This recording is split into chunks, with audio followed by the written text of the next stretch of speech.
ഹരേ കൃഷ്ണ. നമസ്കാരം. മാനസപൂജ. ചിലർ ഈശ്വരനെ നിരാകാരനായി ഉപാസിക്കുന്നു. മറ്റു ചിലർ വിഗ്രഹങ്ങളിലും മറ്റ് പ്രതീകങ്ങളിലും ഈശ്വരനെ ആരാധിക്കുന്നു. ഇരു കൂട്ടരുടെയും ലക്ഷ്യം മനസ്സിനെ ഈശ്വരസ്മരണയിൽ നിർത്തുക എന്നതാണ്. ഏകാഗ്രമാകാതെ അലഞ്ഞുതിരിയുന്ന മനസ്സിനെ ബാഹ്യ ഉപാധികൾ കൂടാതെ ഈശ്വരനിൽ നിർത്താനുള്ള എളുപ്പമാർഗമാണ് മാനസപൂജ. ഏതൊന്നിനെക്കുറിച്ച് ചിന്തിക്കുന്നുവോ അതുമായി താദാത്മ്യം പ്രാപിക്കാനുള്ള കഴിവ് മനസ്സിനുണ്ട്. മനസ്സിൻ്റെ ഈ കഴിവാണ് മാനസപൂജയിൽ ഉപയോഗപ്പെടുത്തുന്നത്. അതിനാൽ ബാഹ്യപൂജയേക്കാൾ മാനസപൂജയിൽ എളുപ്പം ഏകാഗ്രത കിട്ടും. മാനസപൂജയിൽ ആദ്യം ഇഷ്ടദേവത ഹൃദയത്തിൽ ഒരു സിംഹാസനത്തിൽ ഇരിക്കുന്നതായി സങ്കല്പിക്കണം. ഒരു അമ്മ കുഞ്ഞിനെ കുളിപ്പിച്ച് മുടി ചീകി തല തുവർത്തി വസ്ത്രങ്ങൾ അണിയിച്ച് കണ്ണെഴുതി പൊട്ടുതൊട്ട് തയ്യാറാക്കുന്നതുപോലെ സ്വന്തം ഹൃദയത്തിൽ ഇഷ്ടദേവതയെ സകല ഉപചാരങ്ങളോടെയും പൂജിക്കുന്നതായി ഭാവന ചെയ്യണം. തുടർന്ന് ഈശ്വരനാമം ജപിക്കുകയോ പ്രാർത്ഥിക്കുകയോ ചെയ്യാം. പൂജയും ഉപചാരങ്ങളും ഗംഭീരമായോ എന്നല്ല, സമർപ്പണമുള്ള ഒരു മനസ്സാണ് അവിടുന്ന് ഇച്ഛിക്കുന്നത്. അതുകൊണ്ട് ഭഗവാൻ തൃപ്തിപ്പെടും. ഒരു കഥ ഓർക്കുന്നു. ഒരിക്കൽ ഒരു പൂജാരി അനേകതരം പൂക്കൾ കൊണ്ട് ഭഗവാനെ അർച്ചിച്ചു. എന്നിട്ട് ചോദിച്ചു, ഭഗവാനെ, ഇനി എന്തെങ്കിലും അവിടത്തേക്ക് അർച്ചിക്കേണ്ടതായുണ്ടോ? താൻ ഏതോ വലിയ കാര്യം ചെയ്തു, താൻ എല്ലാം നൽകി എന്ന അഹങ്കാരം ആ പൂജാരിക്കുണ്ടായിരുന്നു. അപ്പോൾ ഭഗവാൻ പറഞ്ഞു, ഇനി ഒരു പുഷ്പം കൂടി ബാക്കിയുണ്ട്. അതെന്തു പുഷ്പം? പൂജാരി ചോദിച്ചു. മാനസപുഷ്പം. ഭഗവാൻ പറഞ്ഞു. അതെവിടെ കിട്ടുമെന്നായി പൂജാരി. നിന്റെ അടുത്തു തന്നെ. അതായിരുന്നു ഉത്തരം. ഹൃദയമാകുന്ന പുഷ്പമാണ് ഭഗവാൻ ഉദ്ദേശിച്ചത്. ഇത് മനസ്സിലാക്കാതെ മാനസപുഷ്പം തേടി നടന്ന പൂജാരിക്ക് എത്ര അലഞ്ഞിട്ടും കിട്ടിയില്ല. ഒടുവിൽ അയാൾ ഭഗവാന്റെ പാദത്തിൽ വീണു പറഞ്ഞു, ഭഗവാനെ, എങ്ങുനിന്നും മാനസപുഷ്പം കിട്ടിയില്ല.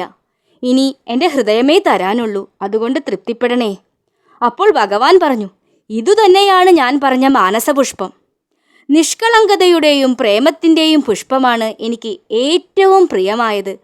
കോടിക്കണക്കിന് രൂപ മുടക്കി 100 ആയുസ് പൂജ ചെയ്താലും എൻ്റെ സാമീപ്യം ഒരു നിമിഷം പോലും നിനക്ക് കിട്ടില്ല. നിഷ്കളങ്കമായ മനസ്സുണ്ടെങ്കിൽ നിന്റെ പൂജയോ സ്വത്തോ ഒന്നും എനിക്ക് വേണ്ട. അതെ, എല്ലാ ആധ്യാത്മിക സാധനകളുടെയും ലക്ഷ്യം മനസ്സിനെ ഭഗവാനിൽ ഏകാഗ്രമാക്കുക എന്നതാണ്. മാനസപൂജയിലൂടെ അനായാസം അത് സാധ്യമാകുന്നു. അറിവിൻ്റെ ലോകത്തിലേക്ക് ഓരോ പടി കയറുമ്പോഴും അറിയാൻ കഴിഞ്ഞതിനേക്കാളേറെ അറിയാനുള്ളതായി മനസ്സിലാകും. ഓം എന്ന പ്രണവമന്ത്രത്തിൻ്റെ പൊരുളും സ്നേഹമെന്ന 2 അക്ഷരത്തിൻ്റെ വ്യാപ്തിയും അറിയുമ്പോൾ സുഖകരമായ ഉറക്കത്തിന് ശേഷം ഉണരുമ്പോൾ അനുഭവപ്പെടുന്ന സ്വച്ഛത അറിയാൻ കഴിയും. ശ്രീബുദ്ധനും ശ്രീ ശങ്കരാചാര്യരും വ്യത്യസ്ത രീതികളിലൂടെ നമുക്ക് പകർന്നു തന്ന ബ്രഹ്മജ്ഞാനത്തിൽ ആജീവനാന്തം ആമഗ്നരാകാൻ കഴിയും. അതിനായി നമുക്ക് ധ്യാനം ചെയ്യാം മുടങ്ങാതെ. നിങ്ങളെ സൃഷ്ടിച്ച ഈശ്വരൻ, നിങ്ങളുടെ മാതാപിതാക്കളെ സൃഷ്ടിച്ച ഈശ്വരൻ, നിങ്ങളുടെ മുത്തച്ഛനെയും മുത്തശ്ശിയെയും സൃഷ്ടിച്ച ഈശ്വരൻ, നിങ്ങൾക്ക് വേണ്ടി എല്ലാം സൃഷ്ടിച്ച ആ ശക്തി നിങ്ങളെ അത്രയേറെ സ്നേഹിക്കുന്നുണ്ട്. നിങ്ങൾ ഈശ്വരന് ഏറ്റവും പ്രിയപ്പെട്ടതാണ്. എന്നാൽ നിങ്ങളിത് മറന്നു പോകുന്നു. ഞാൻ നിങ്ങളെ ഇത് ഓർമ്മിപ്പിക്കുകയാണ്. ഭക്തി, ശക്തി, സമൃദ്ധി, ശാന്തി, മുക്തി, പൂർണ്ണത എല്ലാം നിങ്ങൾക്ക് ലഭിക്കും. ഈ നിമിഷം മുതൽ ഈശ്വരൻ എനിക്ക് സ്വന്തം എന്ന് വിചാരിച്ചു തുടങ്ങൂ. ഏതു മതത്തിലെ ഏതു ജാതിയിലെ ആളാണ് എന്നതൊന്നും പ്രശ്നമേയല്ല. ഈ ബന്ധം സ്ഥാപിക്കാൻ സമയത്തിൻ്റെ ആവശ്യവുമില്ല. ദുഃഖങ്ങളിൽ നിന്ന് ഈശ്വരൻ എന്നെ രക്ഷിക്കും. എനിക്ക് സന്തോഷം തരുന്നത് ഈശ്വരനാണ്. ഈ ഒരു വിശ്വാസം നിങ്ങൾക്കുണ്ടാകണം. ഇതോടൊപ്പം മനസ്സ് നിർമ്മലമായി സൂക്ഷിക്കണം. അതിന് സാധന ചെയ്യണം. സമൂഹ നന്മയ്ക്ക് വേണ്ടി കഴിയാവുന്ന സേവനം ചെയ്യണം. ഇത്രയും ശുദ്ധമായി പാലിക്കുന്നവർക്ക് ജീവിതത്തിൽ അത്ഭുതങ്ങൾ കാത്തിരിക്കും. ഈ നിമിഷം മുതൽ ദൃഢമായി വിശ്വസിക്കൂ. ഹരേ കൃഷ്ണ. സർവം ശ്രീ രാധാ കൃഷ്ണാർപ്പണമസ്തു.